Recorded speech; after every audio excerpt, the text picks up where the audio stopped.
مش عارفة أقول لكم صباح السعادة والّا مساء السعادة، إن الأكلة دي أنا عملتها الفجر، ما خدتش معايا بالضبط 10 دقايق، شايفين طواجن مكرونة وبالجبنة موتزاريلا ما فيهاش أي بروتين، يعني اقتصادية، اقتصادية.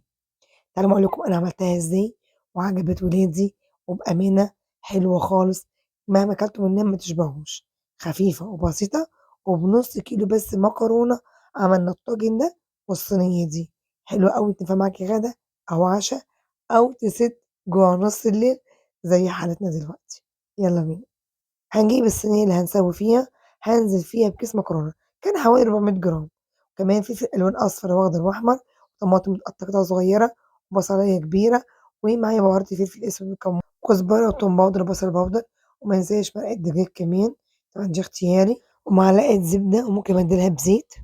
وأنزل عليها بمعلقة صلصة كبيرة، ونُص كوباية مَيّة، وبسرعة على النار، أسيبها حوالي دقيقتين، وأبدأ أقلب فيها عشان الزبدة تسيح معايا. كده قلبت كل المكونات مع بعضها،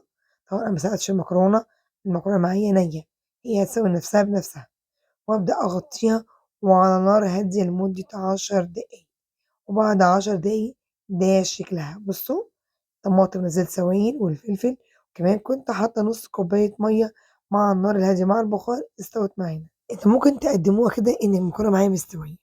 هنعمل خطوة مختلفة شوية عشان ولادنا ياكلوها ويحسّوا في تغيير، والتغيير هنا إن إحنا هندخّلها الفرن بطريقة وبشكل مختلف، طبعًا هي مستوية معايا هاجيب بقى الصواني بتاعتنا أو الطواجن، أنا باحب أستخدم صواني بايركس بيبقى شكل الأكل فيها جميل جدًا، تمام، وصحية، هانزل بقى بالكمية بتاعتي، طبعًا أنا هاملى الطاجن كلّه أو الصينية كلّها لإن هي كده مستوية معايا مش هتزيد معايا في الفرن خالص، وهنا مش هاغطّيها بورق فويل ولا حاجة لأ، ده أنا هاغطّيها بالجبنة الموتزاريلا، طبعًا ولادنا بيعشقوا الجبنة دي جدًا، خصوصًا لمّا تكون نوعها حلو وتمُط معاهم، تمام كده، طبعًا الكمية معايا 400 جرام مكرونة عمل الصينية دي، وكمان الطاجن المحندق الجميل ده، وبرضه هاغطّي وشه بالجبنة موتزاريلا، وهنا مش هاولّع الفرن من تحت، لأ أنا هاولّع الشواية لمدة 5 دقايق، إن كل حاجة معايا مستوية، وبعد 5 دقايق ده كان شكلها، بجد روعة، الريحة يا جماعة مش قادرة أقول لكم بأمانة خطيرة، جميلة جدًا، مش لازم يكون فيها لحوم وفراخ، بالعكس كان طعمها جميل، وعجبت ولادي جدًا، وطلبت لي أعملها لهم كل يوم بس بالليل نُص الليل، مش عارفة ليه. شايفين أكلة اقتصادية، خلّيكِ ماما شاطرة، وفّري ودبّري مش كل يوم فراخ ولحمة، عايزة أقول لِك إن من 400 جرام مكرونة، شوية خضار أو فلفل في التلاجة، عملنا الجمال ده، حلو أوي، أوي، وطعمها بجد تستاهل التجربة.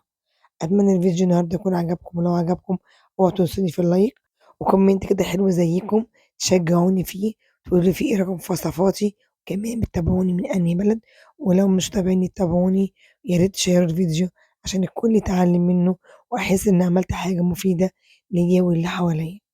بألف هنا على قلوبكم، وباشكركم جدًا، ومع تحياتي ميري أنور، وباقول لكم سلام.